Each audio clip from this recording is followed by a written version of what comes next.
What is going on, everyone? We are back. College football is days away. It's not quite the crisp fall air. I don't know about down in Florida, but it is still balmy August. But I am still excited for football because this time of the year, hope springs eternal and everyone has a chance. Trev, how are you feeling about your Seminoles going into the 2022 season? Oh, well, extremely pessimistic as I always am, as I should be Always. with a pretty mediocre Florida State team. However, for those other college football fans out there, you should probably feel exactly pessimistic as I am with the crazy powerhouses that are out there, the college realignment. However, we'll enjoy our conferences as we have them now, and I can't wait to preview what we have coming here today. Yeah. So I'll be a little optimistic, but what I really want to hear is, Newman, what are your thoughts coming into this season, my friend? About Florida State, I'm way more optimistic than Trevor. In fact, it sucks with Trevor having your phone number because he will just text you the most pessimistic shit that he can find, and uses Facebook. That way you're never let down. I get it. There's absolutely get it. Strategery. Straight up strategery here. But yeah, so we'll touch on my thoughts on Florida State when we get into that. I think we should start right there at the top. I think it's going to be more of a year like it was, like Brandon expects it to be most years, with the powers at the top controlling most of what's going on. But there could be a couple spots where there's a little bit of parity and some new blood. Yeah, we can absolutely just recycle everything I said last year, right? Because on this exact show, almost a year to date, I said it's going to be about 2 to 3 teams. And that's about who it's going to be. And, while I certainly didn't see Cincinnati and Michigan, coming through, it was pretty much Alabama and Georgia the entire way, which we said in the show a year ago. And I think that's going to be pretty consistent in this show as well. What we're going to do here, guys, is we're going to go conference through conference and just burn through the teams, some of the players. But as you know, if you've watched this show before, it's a gambling show. So we'll also have a little bit of that flair to it as well.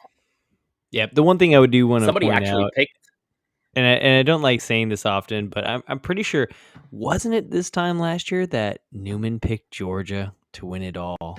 I hate to bring it up, but I'm pretty sure that happened. I'll give credit where it's due. However, things will be different this season. Things will be much different. There's no way you can go 2 for 2. There's no way you can with Georgia or with me? With you. When was the last time a college football team won back-to-back championships? It's definitely probably happens way more than Newman getting back-to-back wins. Well, whatever. We'll see how it happens. I'll give you credit. You got your credit, Newman. Now continue on. Now we'll move forward into the SEC, and you know what? We'll let Newman start with what he thinks of Georgia coming into the year.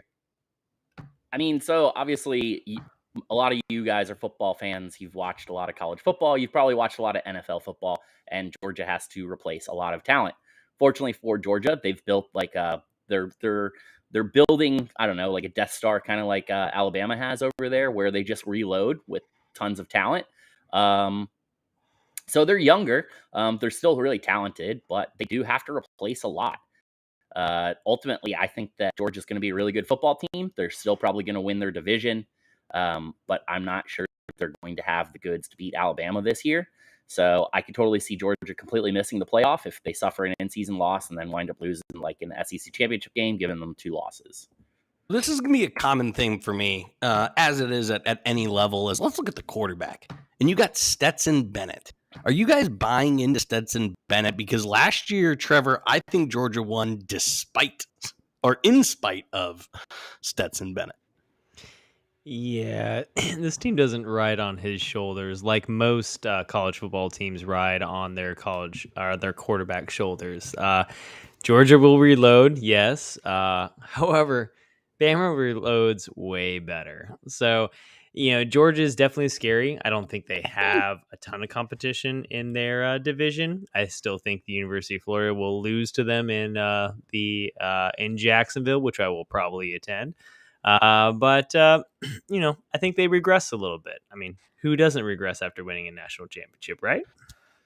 Yeah, no, I agree. I mean, they're going to have to rely on their two running backs. But the guy I'm most excited for, because he should play in the Big Ten, not the SEC, is tight end Brock Bowers. That guy is an absolute monster, isn't he, Newman? Yeah, he's. I think that they're going to rely on him a lot. But they do lose. They lost some of their wide receiving talent. Not that they used a lot of it. They did lose George Pickens. Somebody might be happy about the fact that they now have George Pickens on their NFL team. And then, they lost like Trey Burton, actually transferred from Georgia to Alabama. So they lost their guys that way. But ultimately, with Stetson Bennett at the helm, I don't know that the wide receiver talent really mattered that much because he's not exactly going to kill you through the air. So, No, I think that, you definitely want to bet. You want to goat him into throwing the ball for sure. Yeah. I think that there's actually a halfway decent chance that Stetson Bennett could get benched at some point for one of their, 5-star quarterbacks that they have sitting behind him. If they do suffer a loss that they shouldn't or something. But they're going to ride him for a while, but having the courage to actually bench a guy who's a national champion, it might actually be the key to actually winning it again for Georgia. So I don't know if Kirby's got let's that talk courage. about their biggest competition in Alabama, and dude, they got some guys on defense. I mean, this team literally almost reminds me of Georgia last year with some of the guys they have on defense. Everyone knows about Will Anderson. But you got Dallas Turner coming back from an 8-sack year. You got Newman, correct me when I definitely spell or pronounce his name wrong. Henry Toa. Either way, Yeah, it's so one of their. He led the team in tackles. He's back this year at the linebacker spot. This defense it's normally hard to score on Alabama, but good luck this year. yeah, honestly, Will Anderson is the best player in the country. He should be the Heisman this year if he stays healthy. If he produces like he did last year, he should have been the Heisman last year, but they never give that award to a defensive player. So his buddy Bryce Young on the other side of the ball got it. It is very hard to win back-to-back Heismans. Otherwise, I think Bryce Young would be the clear favorite for this award. But they also have this guy by the name of Jahmyr Gibbs that transferred in from Georgia Tech, who's an absolute stud. And when an Alabama quarterback doesn't win it, but Alabama wins national championship, and Alabama isn't a good get in the Heisman. So Jahmyr Gibbs, pull him in as a potential Heisman winner there too. But yeah, Alabama's got 5 stars everywhere. I think it's easy to say that they're hands down one of the favorites, if not the favorite, to win it all. Yeah, at plus 175 to win it all, minus 145. They are negative money to win the SEC. That's crazy. But Don't that bet just it. shows how freaking good they are. Yeah, no, it's crazy. I just want people to also understand that Georgia still has a pretty sick, nasty defense. Geez, like they're returning some good players. You got to watch out. 9.5 points given up per game last season. I don't remember the last time a team gave up less than 10 points a game. Yep. But Bama still has the firepower, and they're going to completely reload. But I don't know. Other than those two, Brando and Newman, are there any other challengers or wild card people here in the SEC? I don't really see it, honestly. I just want Newman to talk Jimbo Fisher, and I want you to talk Florida. Please make my night. I don't care which one of you go first, but I'm going to make you guys each talk about your two loves, Florida football and Jimbo Fisher. Yeah, I'll let Newman take Jimbo. Texas A&M just had the greatest recruiting class in the history of recruiting classes, as long as they've been ranking teams. And apparently they bought them per Nick Saban. Jimbo refutes that, and that could make that game extra fun. Jimbo was the first Nick Saban disciple to actually beat him. in a college football game, and Kirby Smart was the second. So don't forget that little factor. But ultimately, I think that this team's uber talented. They do have to replace 5 of 6 of their front 7 on their defense. Fortunately for them, they have a bunch of 4 and 5 stars in order to do that. And then they lose their starting quarterback for the game against Alabama, Zach Calzada, to Auburn. They do replace him with Max Johnson, and they still have Haynes King, who was the starter coming out week 1 for them last year. So some quarterback questions, which is never a great thing. But also their biggest issue for Texas A&M is Jimbo Fisher. And that will continue the case because when Jimbo Fisher does not have an elite quarterback, Jimbo Fisher cannot win a national championship. And this team, I don't know that they have an elite quarterback. His name could be Connor Wegman, but I doubt he plays this year because Jimbo doesn't necessarily play true freshman. Jameis was a redshirt freshman when he started at Florida State, and that could hinder them. Also, Jimbo runs a slow pace. Whenever Jimbo Fisher actually decides that he will start getting with the times and running a little bit more up tempo and creating some RPO games and easy wins, then I think that they could take a leap. But at this point, they have some talent wide receiver. They just don't get the ball to him enough. Yeah, no, for sure.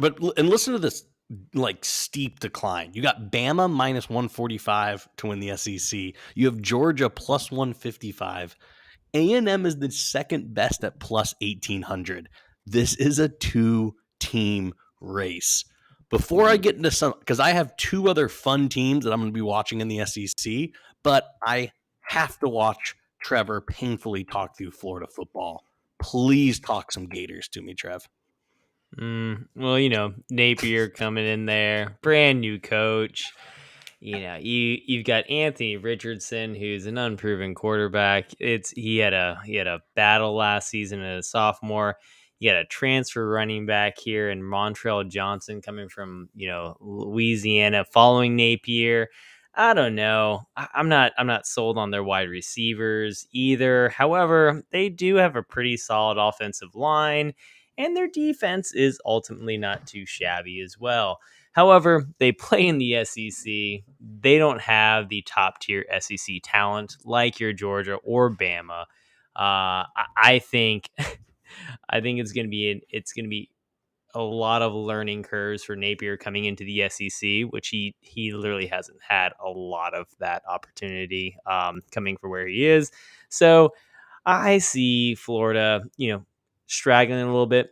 Probably going to beat Florida State, but in conference, they're definitely going to have a down season. You answered it. You answered it before I asked you. I was going to say I agree. I think Florida's going to be down. They're in a transition period, but it seems like Florida State has been in a perpetual transition period. So which team wins Newman this year? Prediction time: Florida or Florida State? So this is a really difficult question because it's fucking 12 weeks away. It's so hard. And these teams could be way different than then. Either one of these teams suffers a quarterback injury, and that essentially neutralizes the other team. Here's the other thing about Florida. So Anthony Richardson is their quarterback. People loved him because he, looked great at times last year. He also looked like absolute dog shit.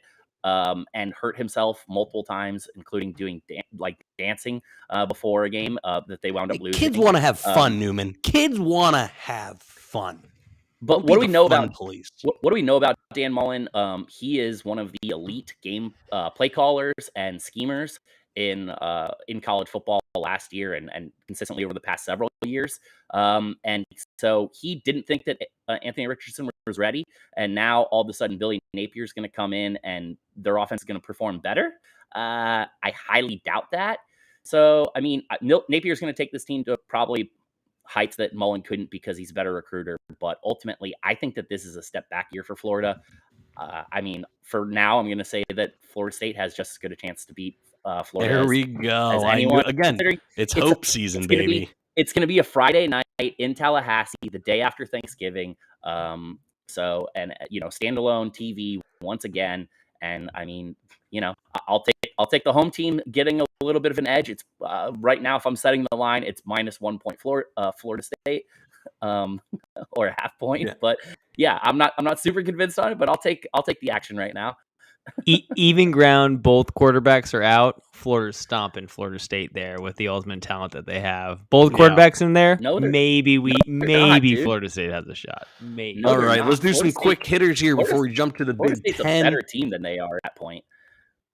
Let's do some quick hitters. So, I love Kentucky. Don't let Sanders or Mike hear this, but Will Levis can absolutely play.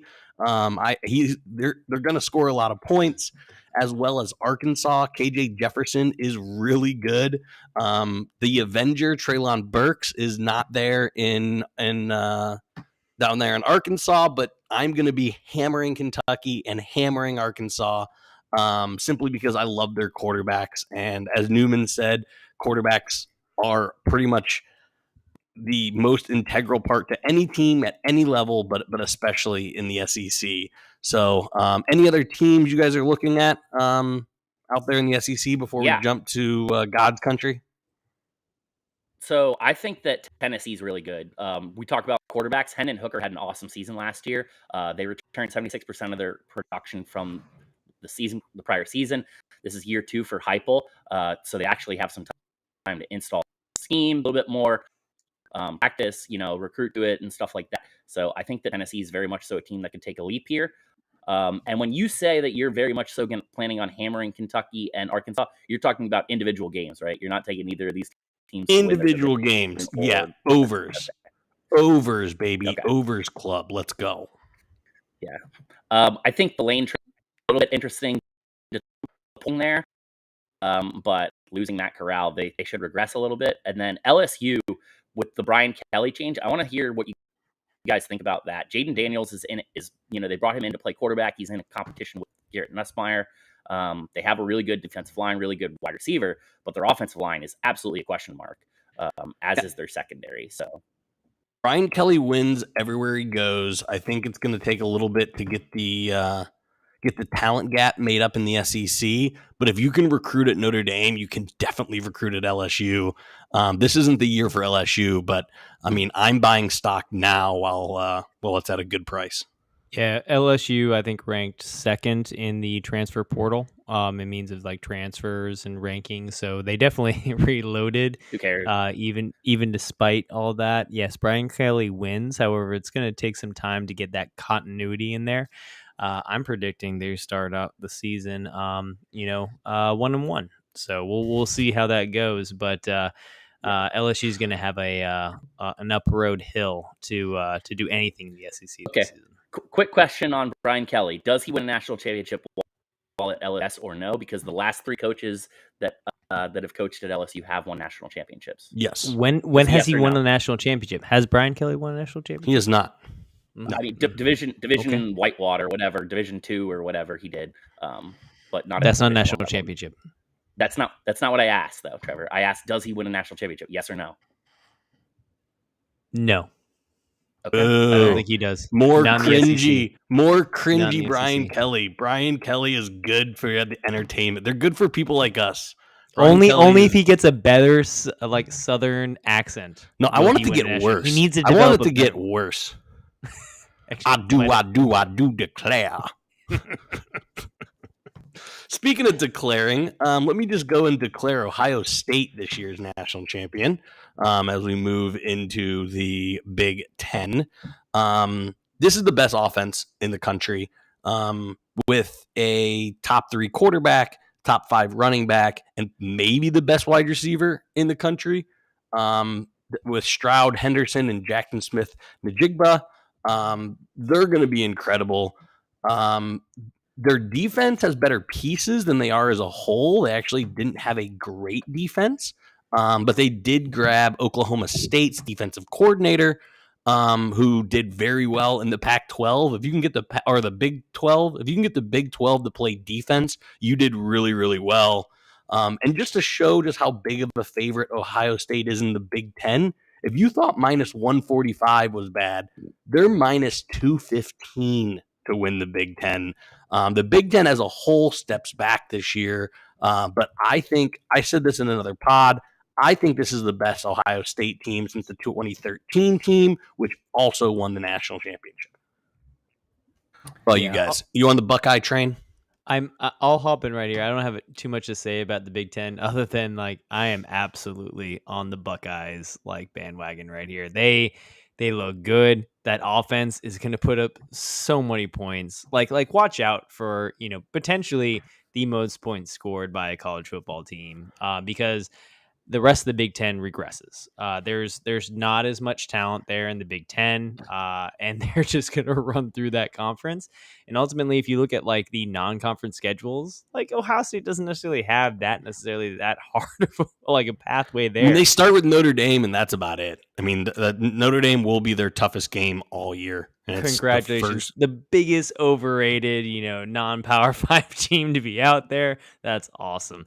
So, I mean, I'll take Ohio State all day here, and that's all I have to say about the Big Ten is it's Ohio State's realm. Go for it. Sure. What say you, Newman?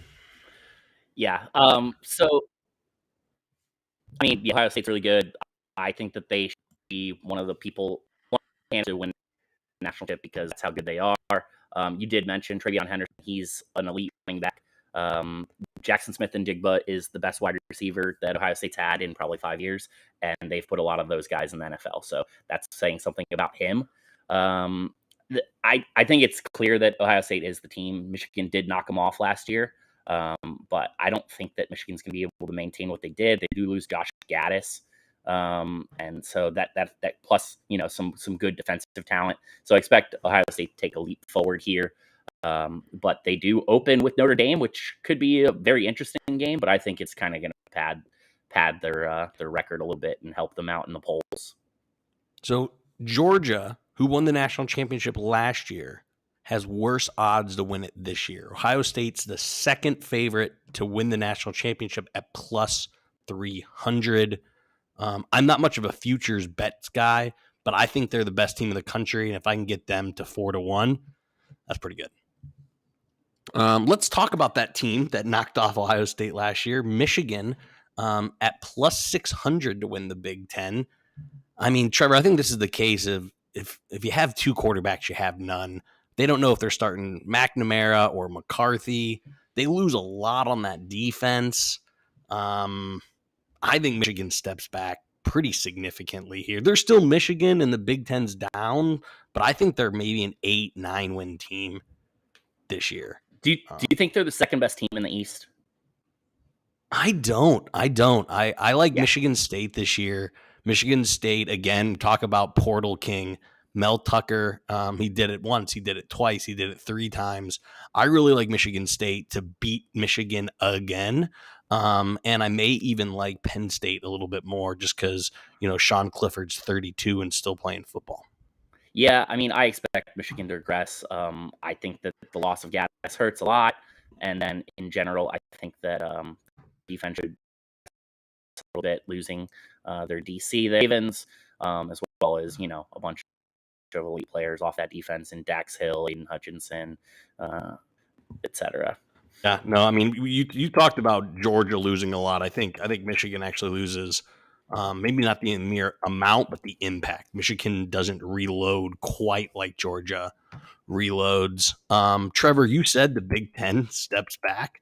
Listen to some of these quarterbacks: Peyton Thorne, Spencer Petras, Graham Mertz, Tanner Morgan. I mean, talk about a squad of mediocre. If the Big Ten actually ever wants to compete with the SEC, they have to improve their quarterback play. Well, right? They've never had to have great quarterbacks to actually compete. And that's been their struggle is they have so many other good, pieces to make it happen. However, I'm sorry, Michigan, but with McNamara, that's probably not going to happen. I do think Jim Harbaugh had his best team he's ever had at Michigan last season, and he couldn't get it done. And from here on out, I don't think he'll ever get it done. So good luck, Graham Mertz. Hey, Brandon, I know that's your boy. Graham Mertz is my boy. Mertz is my boy. Okay. I know. No, I love he's your boy that you love to hate because he's so bad. And once you said it, every time I watch him, I'm like, yes, he's absolutely the worst. thank God Wisconsin has some of the best offensive line and a pretty good defense, because it masks the horribleness of Mertz. But no, there's nothing else to say about the Big Ten. It's Ohio State all the way, and they have no other quarterbacks other than Stroud over there at Ohio State. So, Yep. Brandon, Now, who wins the West? that's a great question. A lot of people are hammering Wisconsin, and then probably going Iowa. I'm taking a flyer on Purdue. They have the best quarterback in the West. They have a wide receiver coming back who's got NFL potential. And Jeff Brom, again, kind of similar to what you said about some of the SEC coaches. He's a great offensive mind. His defense, I think, will always suck because he literally doesn't care about that side of the ball. But Purdue's going to be able to score, similar to what I said about Kentucky and Arkansas. You can take Purdue in the over quite a bit this year and win a lot of money. So Yeah. don't tell any of my friends that I'm hyping up Kentucky and Purdue because I may not be allowed over to their houses anymore. But yeah, I'm taking a flyer with Purdue to win to come out of the West. So I like a different team. I actually am down on Wisconsin. Normally, I'm a big Wisconsin guy. I like the style of defense that they play. I'm a big Jim Leonard fan, but they do lose 7 starters on their defense. They have a stud at running back in Braylon Allen. He was a freshman last year, and he absolutely tore up the Big Ten. Was he freshman of the year? I believe he was in the Big Ten. Yep. But yeah, Graham Mertz holds them back. They also don't have any wide receivers to write home about. And but they do have a new offense coordinator, Bobby Ingram, who people think is going to revolutionize Wisconsin's offense. I don't see it until they actually have some talent at wide receiver. So Graham Mertz or not, but I expect them to take a step back and lose that division to Minnesota. Is actually my pick in the West. They get Kirk Shiraka back. They return a bunch of studs, including Mo Abraham. They have Tanner Morgan still, who's a veteran and has at least shown some level of competency at quarterback, including when he's at least better than Graham Mertz. When he previously had Kirk Shiraka, and they actually have some wide receiver talent to write home about. So I'm on the Minnesota train here as an underdog flyer. Is it because you kind of look like Tanner Morgan? Like, you guys definitely have the same amount of hair on your guys' head. No, it's because Gophers look like beavers, and Newman will never pass up a good-looking beaver. That's straight up the only reason. Yeah, I mean, I hate PJ Fleck, and I think he's a complete clown. He reminds me of Tom Crean. He hates on your boy. He's a clown. I can't get myself to root for you at quarterback and a clown at coach.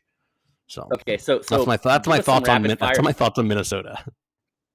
Some rapid fire, Brandon. Give me some thoughts on Iowa. Give me some thoughts on Penn State, and then Nebraska, and then we'll wrap it up with your boys and tell me how good Indiana is going to be or not be this year. Yeah, Iowa's defense really relied on turnovers last year. It started at Indiana where they got 6 turnovers, but they rolled that into the entire year. They had the largest turnover differential in the entire country, and turnovers are a really hard stat to be consistent year to year.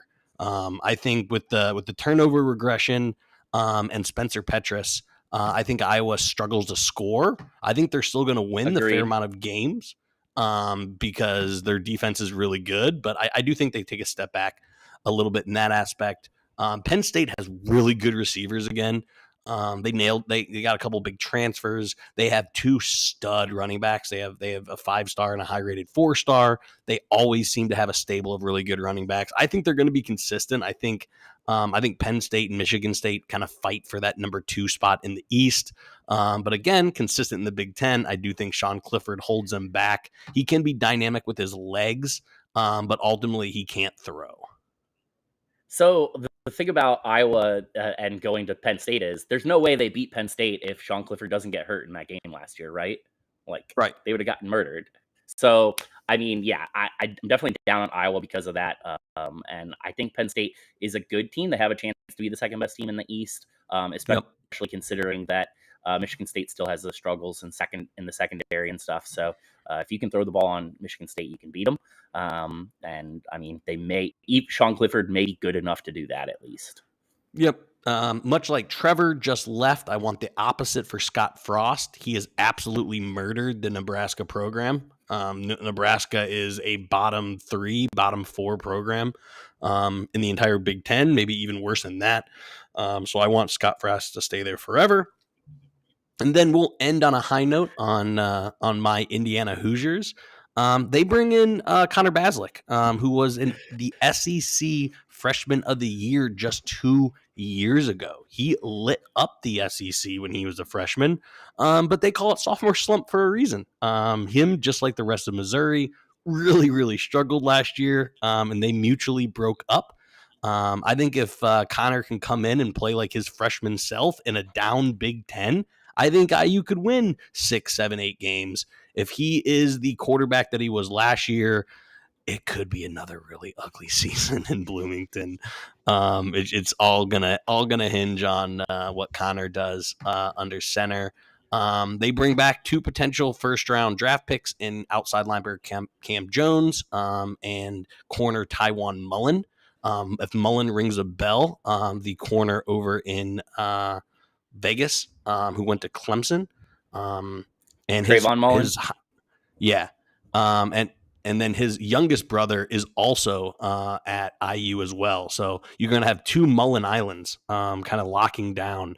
IU's defense should be good, which it has been for the past few years. But honestly, it's all going to depend on who's under center.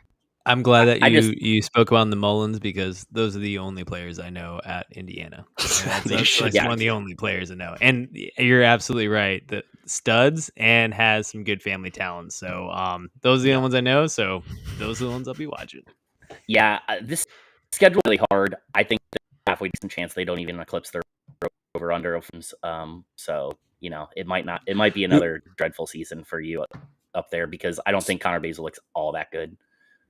So highest odds of anyone plus 30,000 to win the Big Ten. That's 31-1. Worth throwing down $100 on. Is that literally 30,000 or is that a joke? Come on. They play the nation's hardest schedule. No. Yes, I thought that goes to like Auburn or something. No. Nope. They play the nation's hardest schedule. Anyway, let's move on. Yeah. Let's move to the Pac-12. Which again has some Big Ten ties, as Trevor alluded to in the beginning here. But another team Newman was all over last year. I gotta give it to him. He was on top of Utah, and I think you're probably gonna be pretty high on Utah coming into this year too, aren't you? Yeah, I think that Utah is a college football playoff team. I think that they roll the Pac-12 there. They actually open with Florida at Florida, which could be a difficult game for them just because of the heat and humidity in Gainesville in early September there. But the style of football they want to play, Florida just can't keep up with. So they could get out to a big lead and maybe Florida comes back later in the game because they're tired.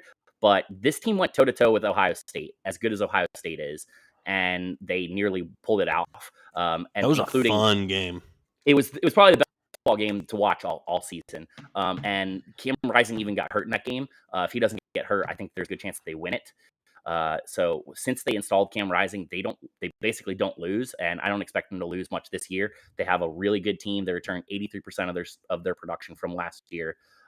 They're going to roll, and I mean that plus 240 is not great. In terms of some betting odds for them, but it's still a little extra cash in your kitty if you take it. And then what was that one? What was it? Cash in where? Kitty? What is that? Kitty? Yeah, I don't even understand what that is. Like, explain yourself. Like, you throwing that one out there? Like, the kids don't know what that means. Come on, look it up. Anyway, but yeah, give me some odds on Utah to make the college football playoff, and I'm gonna hammer that. Take Utah money line against Florida. I saw Florida as a 3-point favorite, and that's insane to me. So yeah, I'm going to be doing a lot of betting on Utah, and they're going to win it a lot. So all right, we can talk about Cam Rising, who I think has one of the best names in all of college football. But for me, it's Tavian Thomas is the straw that stirs the drink for Utah. I think he has a chance to win the Doak Walker, and they have a deep ball threat in Vele, which is also an awesome name. I'm going to be rooting for Utah strictly because of they got the all The name names value. team. The name The value. name Yeah. value is just huge for the Utes this year. So They yeah, play in the lesser side of the conference, which Utah is important. does. Oregon plays in the lesser side of the conference. They're in the north. So the Pac-12 actually did away with divisions for the purposes of the conference championship game, though. So there's a chance that we get 2 teams from the South, which is the tougher conference. But Oregon probably has it easiest because they do the schedule still is more divisional based for right now. Get Trevor's favorite Auburn quarterback under center at Oregon. Yeah, Bo Nix has transferred to Oregon to reunite with Kenny Dillingham, who was Florida State's offense coordinator the past couple years, and we saw how that worked out. But they do have, they lose 2 running backs, including Travis Dye, who is their best running back to USC, but they still have some talent there at running back. And then Noah Sewell is an absolute stud linebacker, the brother of Penei Sewell, and that should keep Oregon and still allow them to be a good football team. But I don't think that they can, they probably would win the North if that was a thing still. And that may get them into the championship game.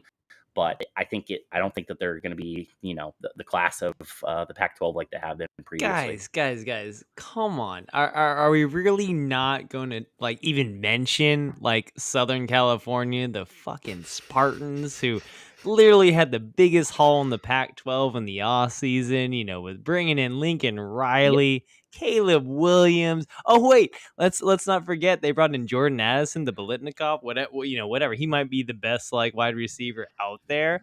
And by the way, they have the best odds to actually win the Pac-12. This team is absolutely stacked. Yes, they are relying on some big transfers, some new coaching. I mean, college is all about that continuity, as I mentioned before. But I mean, I'm sorry. They've got money. They've got players. This team you really need to watch after. And this is the team that I have going. It's also one reason why they had the best odds out of any Pac-12 school to win the national championship. Others are looking at them. I don't like to bet against Vegas, and you probably shouldn't either. So watch out for this team. USC is going to steamroll this conference. Even though I do like Utah, I love that defense. That defense is sick nasty. USC is going to come in with some really high-powered offense that's going to really light it up. And to me, the first time USC has done this in a very, very long time. Watch out for this team. USC doesn't have the offensive line to run the offense that they want to run, and they're going to absolutely get torched by Utah. Utah is going to be able to push them around just like they do every other team in this conference, and they're going to be able to stop USC from doing whatever the hell they want because they actually run a good defense. So I'll take that action all day, Trevor. USC is going to be really good, but it's not going to be immediately because that offensive line in the trenches is not good enough. Plus, that defense is very, very good. Do you need that good a defense when you have Caleb Williams thrown to Jordan Addison? A team that's installing. No, literally, USC is going to put up at least 40% more points than they did last season. Let's just tat that on from what that defense is going to do. It's going to make up for a lot of inaccuracies on that defensive side. That's how big. Did Caleb Williams play in an offense coordinated by Lincoln Riley last year? Yes, he did. Did they need their defense? Did they need their defense? No, they did not. Did they win all their games? I don't think they did, right? Maybe it's because their defense wasn't any good, and I still don't expect it to be any good. No, same driver, different boat. But yeah, to me, this is I don't understand the question. There's no way that USC is going to be able to beat Utah this year. It's just not happening. Yeah, we'll see. I'm with Trevor. I think USC is going to be a ton of fun, and I'm here for fun. This team is going to put up a lot of points. And I think that's all Lincoln Riley cares about, that he's bringing that like Lakers swag to USC. Like they just want to be the greatest show on turf. That's what Lincoln Riley was brought in for. No one's thinking or talking defense right there in the Rose Bowl. So give me USC. I love Cam Rising. I love Tavion Thomas. But yeah, I'm going to take the greatest show on the Pac-12 turf to win the Pac-12. But I just need to stop everything at this point. And I won't play the Paul Rudd. Hey, look at us. But you got me talking up Purdue, Kentucky. You have Trevor talking up or picking Florida and picking against UCLA. What is going on in this show? Trevor and I are doing everything that we completely hate. Yeah, we're probably gearing towards our better judgment and the more of our brain power that's thinking about what's going on. But also, if you play the pessimism game as much as I do, hopefully you're wrong and it goes the way that you hope it goes, internally at least. But no, there's a lot to look after these teams, Brandon, especially USC. I'm just saying. I know Brandon Newman doesn't like win it. because he wants. Brandon just wants USC to win because he wants them to come into the Pac-10 to the Big Ten as like, oh yeah, they're better than the Pac-12. See, we got the best team. Yeah, buddy. You know better it's true. believe it. You better believe it. Even though UCLA has better sports overall, but this is a football show. We won't get into the other sports. However, we'll see. We're not going to do conference alignment this show. I'm sure we'll get into that later down the road. There's a lot to talk about there, but I mean, I'm pretty sure we're good to go on the Pac-12. There isn't too much to talk about. Unless you guys want to go into Washington or Arizona State. Really? Trevor, you're not gonna get out of here without talking some UCLA, Trevor. So tell us what you think about your boy Chip Kelly. Chip Kelly, he's the man, and he would be running this conference, totally running this conference if he was there. However, UCLA had a great season last year. There's no chance with USC and the firepower that they have. I really don't have too much to talk about them because ultimately my dad went to UCLA. He hasn't talked much about it, and if he's not talking much about it, there's probably not much to really talk about. So I'm not even getting get into it. They have Zach Charbonnet. I like him. He was a really good back at Michigan. Are we on year 5 of DTR? I think. Yeah. Maybe he's one of these. Again, he's like Clifford. He's been there forever. DTR. Ugh. Yeah. I think Arizona State is an interesting team to talk about just because they're going to be absolutely awful, and I think that Herm Edwards gets fired. Emory Jones sucks. Not the answer. Trevor? Who's better, Bo Nix or Emory Jones? Bo Nix, because he probably had a worse team to play with, and also Emory Jones played for Florida, so fuck him. So just real quick, a team that I'm going to be watching on Pac-12 After Dark all the time is the Washington Huskies. IU's magical 2020 season was led by Michael Penix and Caleb DeBauer. They are linking back up there in Washington. DeBauer as the head coach and Penix as the transfer. I love DeBauer. He runs a very fast-paced, very quick-hitting system. That's exactly how Penix needs to play. Penix is injury prone, so you need the ball to get out of his hand at a Ben Roethlisberger pace. And I think, again, in a conference you're going to have to score a lot of points in, I think they have the capability of doing that. So Washington is kind of my over club team. Then obviously USC. So I think Huskies it's also this year. I think it's also worth mentioning that Washington State's a pretty interesting team in the North. They're doing kind of like what Western Kentucky did when they just brought in, a D2 quarterback and offensive coordinator, and they're going to start running their system kind of an air raid. So they bring in Incarnate Ward, quarterback, Cam Ward, and their head coach there. So I think that's interesting and worth watching. And that was a team that almost actually last year. Even beat. I think that's interesting. Basically, what Newman's trying to say is like Washington State's trying to bring Gardner Minshew back and air raid it out. It's not going to happen. There's not going to be any Minshew magic. Hence why we don't even have him here, like on our rubric. It'll be yeah. Let's bypass. It'll be fun to watch, though. It'll be really fun to Can watch. we talk mullet man in Texas? Anyway. Can we fast forward to talk about Quinn Ewers, the $1 million man that went to Ohio State just to collect his $1 million and leave, take his mullet and run back to Texas? Is Texas back? Better baby. mullet. Is mullet. Texas better? Quinn Ewers is Texas or back? Mike Gundy? Mike Gundy doesn't have his mullet. mullet. That's the problem. Ewers has his mullet. That's why he's going to have more success. And that's ultimately where it relies. The power relies in the mullet. Don't ever forget that and always ride on that mullet. Hence why Texas has a plus, 290 in the conference. I think the second best to be there in the favorites in the Big 12, just behind Oklahoma at plus 190. So, yeah, I mean, there's a lot to be excited about in Texas. However, Oklahoma still holds a lot of firepower with Dylan Gabriel out there. That offense doesn't have one sophomore or freshman on there. That is a seasoned team, even though they had a lot of departures in Lincoln Riley. Obviously, their top quarterback left. Dylan Gabriel looks pretty good, and I like the maturity that they have on the offensive line.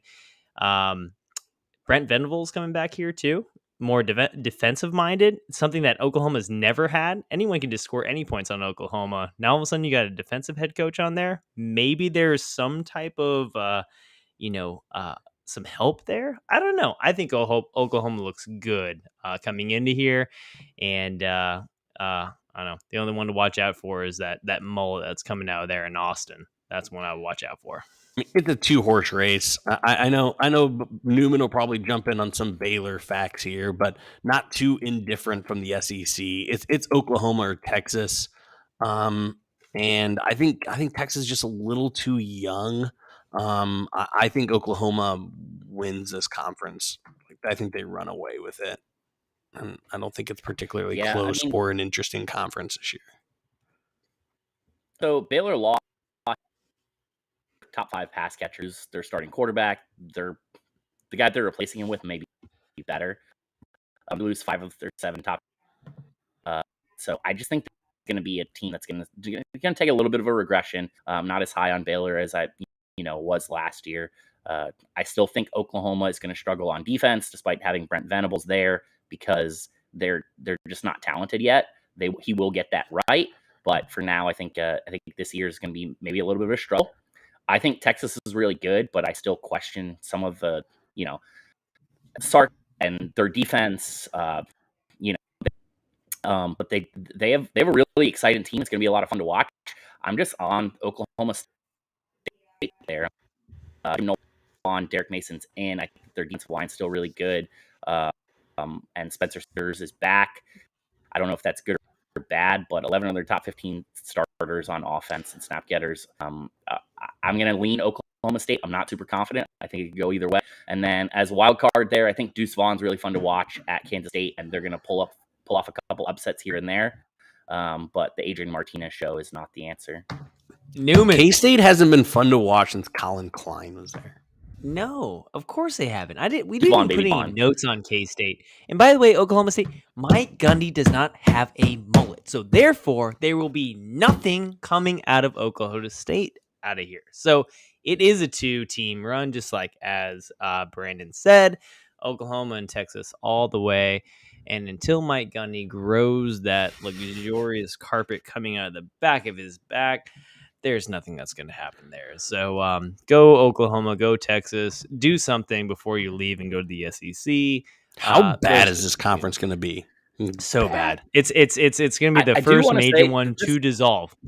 First one. I know we're going to talk about conference realignment at some point. This is going to be the first one to dissolve. I think we all agree. I do want to point out that this conference has some excellent NIL deals going for it. Did you guys hear the Dijon mustard that's going on? And then it's like a touchdown in your mouth. And then also Deuce Vaughn has a porta Talking potty. about kitties and touchdowns in your mouth. Certainly an interesting show from Newman. Newman, my kids listen to this pod. What do you just stop Yeah, talking? I hope not. All right, let's get to the Anyway, ACC because I mean, honestly, guys, no Big 12 teams competing for the national championship. Like, let's just super sim the rest of them. And yeah, Right? probably not. I'll tally onto that. Cool. Let's jump to the ACC, which again, it looks like very similar to the Big 10, right, Trev? Like, this looks like a one horse race with Clemson. Yeah, that is what it looks like. There's Clemson definitely looks like the head horse. I mean, they've been the main liner for a very long time. However, if anyone watched Clemson play last season, no one has any faith in DJ Ukulele. Like that guy ultimately just didn't look like he was in plays, didn't look like he knew what he was doing, basically being bailed out by that defense, which by the way is one of the best defenses in the country. I see that there is going to be some interesting things happen in the ACC. I think Clemson obviously does great. However, I also think that Cade Klubnik, their 5-star quarterback, might be replacing DJ Ukulele later in the season. There seems to be some type of QB battle. I don't think that there's that confidence that you need in quarterback in DJ Ukulele.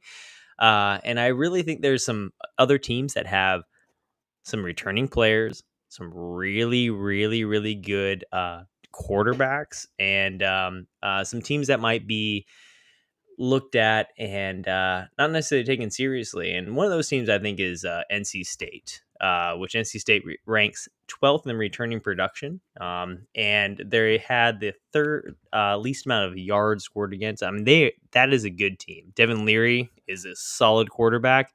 Watch out for NC State here. That's the one team I think in all the ACC you really need to look out for. I won't talk about University of Miami, even though I think Taylor Van Dyke does a great job. But watch out for NC State, even though Clemson has a minus 130 there. NC State seems like a pretty solid one. I don't know what you guys are thinking, but I don't think Clemson is a complete lock here. I think there's some other solid teams in the ACC that actually might have Are we an opportunity. fading Pitt?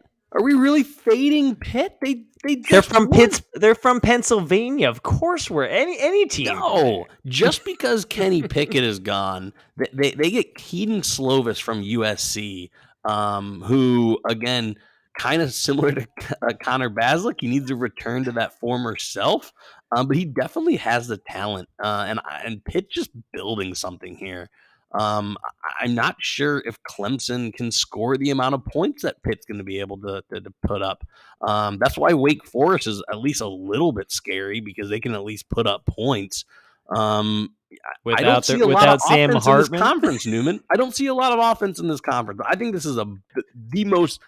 It's more interesting than the Big 12, but this is, I think, the most boring conference out of the Big 10. So we talked about the Big Ten's lack of quarterbacks. The ACC has all the good quarterbacks. We mentioned Sam Hartman. Unfortunately, he's going to miss some time with some stuff that he's got going on. Hopefully, he comes back at some point. That's not what I'm hearing. Hopefully, he comes back at some point. The question is whether or not that will be enough to save the season. Florida State gets him early, which is good for Florida State. Maybe he's not back yet. Or if he is back, he's a little bit rusty. That's kind of fingers crossed on that. Clemson is the best probably team still in terms of talent. Their defensive line is absolutely awesome, but they did have some injuries to it last year. The rest of their defense is still really good. They have some wide receivers that are talented, but they are all the same. They don't have like a slot guy. They're all just these big freaks. Their running game should be pretty good.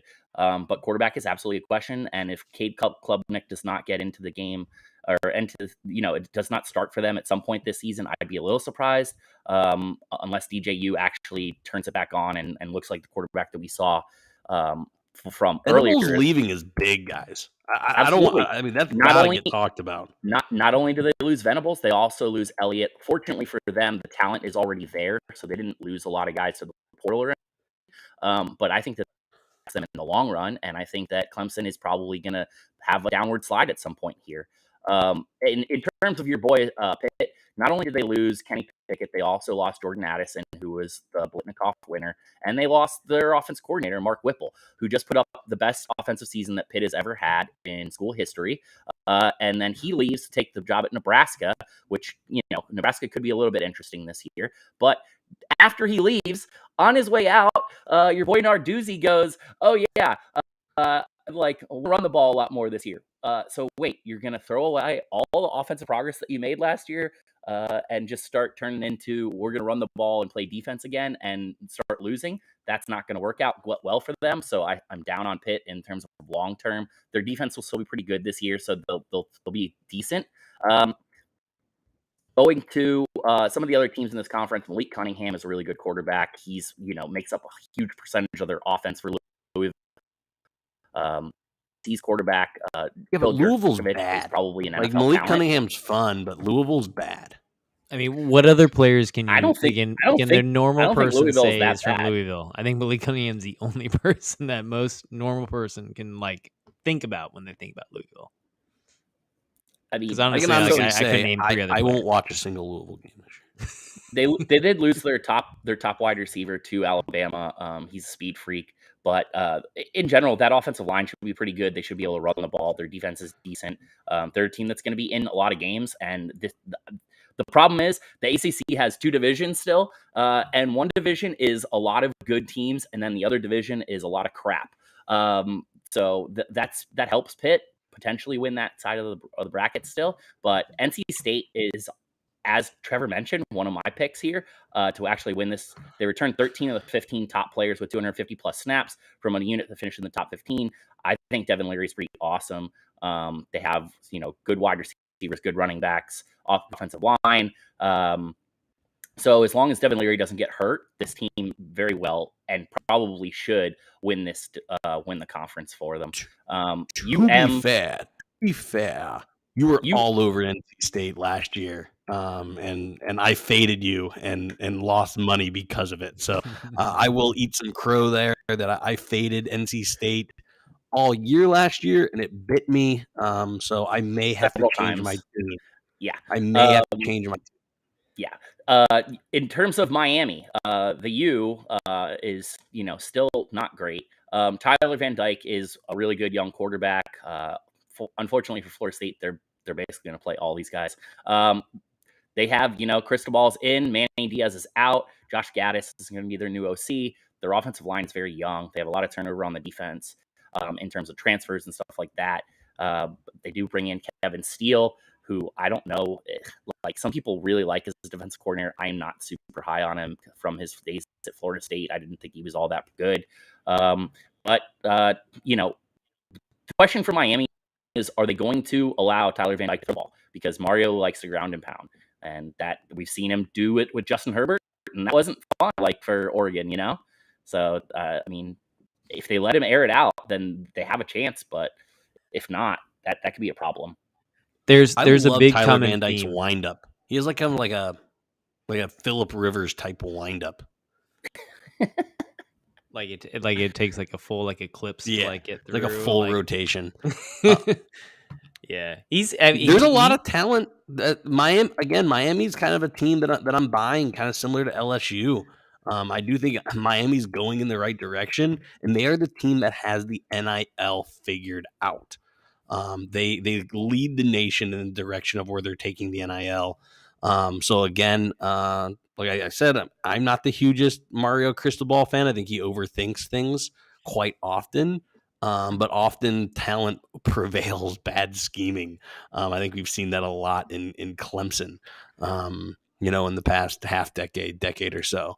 So I'm buying Miami stock right now, just like I am LSU. So you think Miami wins clearly that half Brandon bracket? likes Legos because he likes putting pieces together, even though they may not fit, and you're just getting from all over the place. You ever have Legos, you dump them onto a floor and there's a bunch of shit out there. You might have some good ones, you may have some bad ones, but you really need a good mastermind to put them together.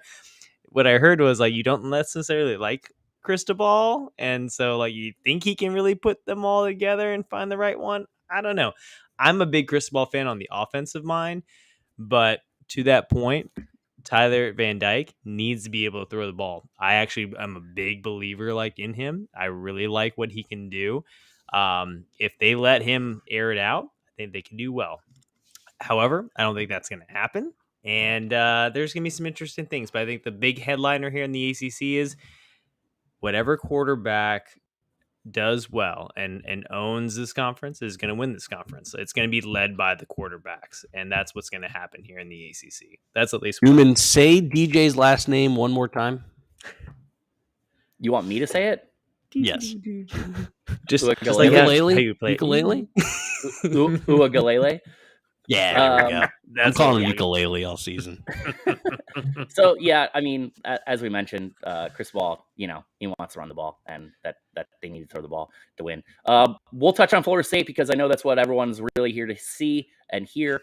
They returned 78% of their production. They took in several transfers, including guys along the offensive line and wide receiver, just two of their weakest areas. And they do bring in another defensive end transfer to replace Jermaine Johnson, who was an uber stud and uber transfer for them last year. This team is going to go based on, Jordan Travis's health. And they have a really tough schedule. But is Jordan Travis actually any good? Yes, he's better than Connor Bazelak. Well, okay. But not as good as Malik Cunningham. Somewhere in between. I don't know that I buy that either. I mean, Jordan Travis is incredibly important to Florida State, similar to Malik Cunningham is to Louisville. I've only seen the guy run. Can the guy actually throw the ball? That's been his biggest knock. And what throw like 63% completion last season? He's gotten better every season. He's had no talent to throw the ball to. Like Florida State has had no wide receivers. Wait. I'm pretty sure one of Florida State's best wide receivers went to Indiana, right? Wait, what was that guy's name? Like DJ Matthews. DJ Matthews. Yeah, who was a stud. And and it was sad from there. But we'll see. I think part of his problem is he just doesn't have anybody to throw the ball to. But absolutely, he's a runner, and he needs to be able to run the ball this season in order for anything to happen. The biggest question is, do they get their fourth consecutive losing season? The first time in almost 50 years? Is this a historically bad season for Florida State? I think it's actually it would be the fifth, I think. So Florida State is in the midst of their fourth consecutive losing season for the first time since 1973 to 1976. Will that streak end at 4? So yes, it would be a fifth season in a row. If I say yes. I think yes too. I don't think the team has a lot of talent on their roster, to be honest. No, I say the streak ends. I say yes. The streak ends. Okay. Yeah. I disagree. Yeah. Good. I'll take them to win 7. Yeah, I think 7's the number. You can't go 8. Like that's 7. I think Jordan Travis is gonna be running for his life, man. That offensive line is scary. And he's not going to get any confidence to make throws. He's just not going to get. And when you become one dimensional, it's not good. Yeah, the offensive line's much better. Jordan Travis had a bunch of touchdowns that got straight up dropped last year. I think that they'll take more shots. I think the offense is better without Kenny Dillingham. They'll run more motion, set up good plays. And I think the offensive line's improved, and they'll be able to run more play action. Plus, they got Trey Benson from Oregon, going to have a monster season for him. So I'm pretty high on this team. I think they're really good, and I think that they'll surprise some people with some of the games they do win. Let's jump over to the independents and some of the G5 and just talk about some of the teams that potentially could play New Year's 6. We're going to start with Notre Dame, obviously replacing Brian Kelly with Jack Cohn with Marcus Freeman and Tyler Buckner. They did see a little bit of a recruiting uptick, but I think this team's probably going to finish like 10-2 or something like that because they do open with Ohio State. They do have to play like USC, Stanford, etc., all of those, and some of the Big Ten teams, ACC teams as well. But I think that for the most part, their ACC schedule is not too bad. Buckner may not even keep the job over Drew Pine. I think they made a good I think he's the coaching better hire. player. But I think it's going to be a struggle in South Bend this year. I do. Yeah. I mean, there's some other interesting teams, amongst this group.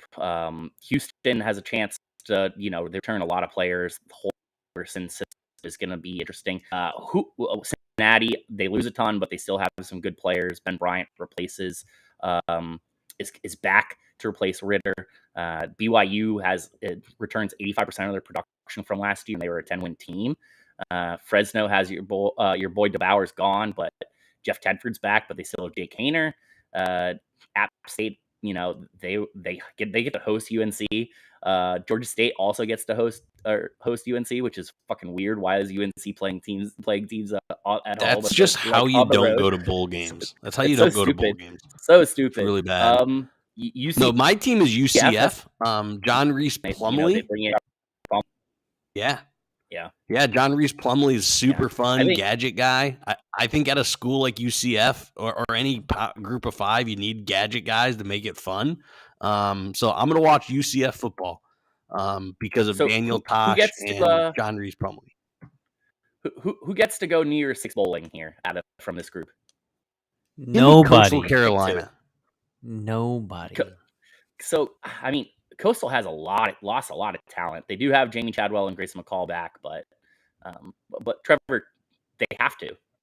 Literally, one of these teams has to go. So you can't say nobody. That's a bad answer.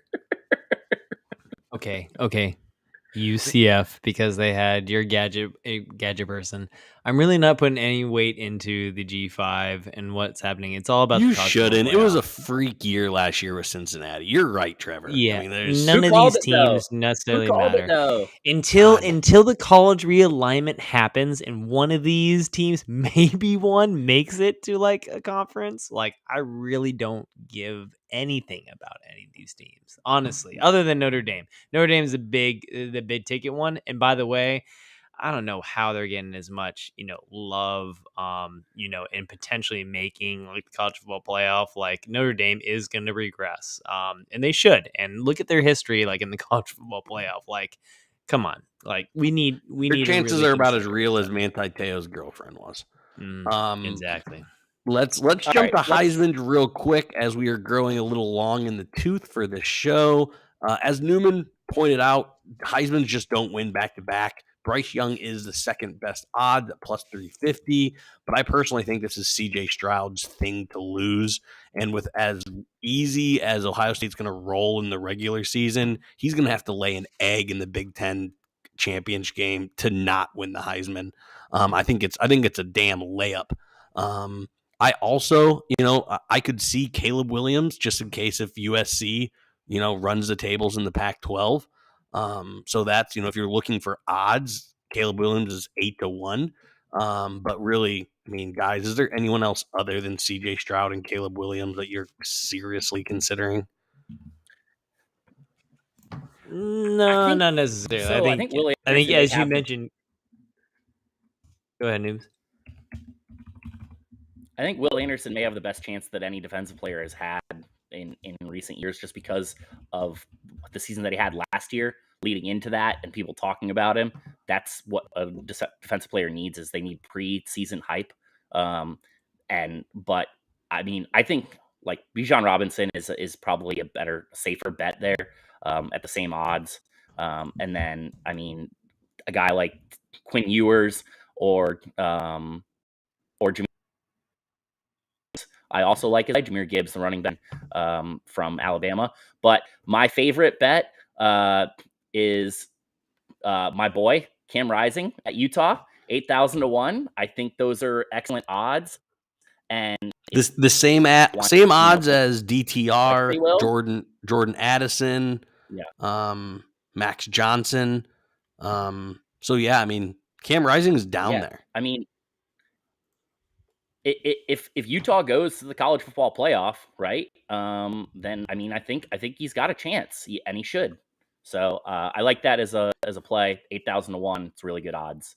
Throw a little cash on it, see if you can win some money. Yep. Yeah, no, I wouldn't I wouldn't bet against that. I think that's a really good one to throw against. I also think Jackson Smith Najigba is also one to keep an eye on. Like if you think about players that actually can win a Heisman, no one's on defense. Very rarely do we get a running back. We've had a wide receiver recently that's won it, and your headliner CJ Stroud, who's going to be throwing it to the best wide receiver out there, which is your Smith and Najigba. So watch out for him. I think that's why at plus 33, 3,300. I like him. I like that one right there. The one that would fade heavy is DJ Ukulele, whatever. Like, get off of that Clemson quarterback. I don't know why they gave him 2,500 odds. Like, that's just absolutely insane. So, CJ Stroud, yes, I like it, but give me Smith and Jigba. I think that's going to be your best bet in means of if you want to throw some money down for bang for your buck. Yep. Any chance that Smith and Jigba eats into CJ Stroud's chances? I mean, no, they kind of like breed off of each other. They complement each other more than they. You can split voters. You know what I mean? Like if that's the case. So I think that it's possible there. The other thing about Smith and Jigba is that Ohio State's loaded in the wide receiver room. Marvin Harrison Jr., some other guys that they have there. That maybe he spreads the ball around and Smith and Jigba doesn't get quite as many great opportunities. But anyway, all right. So let's go to our college football playoff predictions here. Yeah, no, I think this is pretty cut and dry. I was boring last year when I did it. I'm going to be pretty boring when I do it this year. Give me Alabama. Give me Ohio State. Give me USC. Give me Oklahoma. Trevor? It's pretty easy. Give me Ohio State. Give me USC. And fuck it. Give me Texas A&M. I just don't want to bet on Alabama or Georgia. It's too boring. But primarily, I think Ohio State's going to run it, and USC is going to be my number 2. Yeah, Trevor, we're thinking too much alike. This is trouble. I know. It's bad for both of us, my friend. Not good for any of us. So I've got Alabama, Ohio State, Utah, obviously. I'm not going to talk them up and not put them in there. And then the fourth is kind of hard for me. Mm-hmm. I just don't see it with Clemson. I don't really like Oklahoma either. So I'm going to go back to the well, and I'm going to say give me some more Georgia action. I just like the quarterback at Oklahoma more, and they have an easier road. Like the Big 12's down, right? Like I just don't think that they're heading like a class above the rest of that team, like that conference. I think they take a couple losses, and that's a death sentence in a weaker conference. Yeah, I think we can all agree Notre Dame isn't going to be in any of our ones up there. Mm-hmm. Neither is Michigan. Clemson again. I think we're all fading Ukulele and no Brent Venables there. I think that's. So the differences we've got here are I like Utah, you guys like USC, and then Trevor has Texas A&M, and I have Georgia, and Brandon has Clemson. So no, I have Oklahoma. Oh, you have Oklahoma. Yeah, okay, everyone's fading Clemson. All right, so there we go. There you have it. This national champion. We picking national champions too. Yeah, sure. Let's do it. I hate it. OHIO. The Buckeyes bring another national championship to the Big Ten and kind of restore a little bit of faith into the best conference in America. All right, well, that was mine, so I can't do the same as you. So therefore, I'm going to go with like him. USC Trojans and see what the Pac-12 can do and get their first one out there. Okay, I mean, if you guys are just going to leave me the low-hanging fruit, I'll take Alabama, and I'll see you next year with another win. You're welcome, Newman. Well, guys, thank you for hanging out for the college kickoff tailgate. Week 0, we got some Big Ten action. You got some Pac-12 action. It should be fun. We'll have a mini live session for you Saturday morning and we started on that. Absolutely, guys. As always, check us out at Sports Memery. Check out our pods at the Sports Cap Radio. Until then, guys, I'll see you Saturday. Go Noles.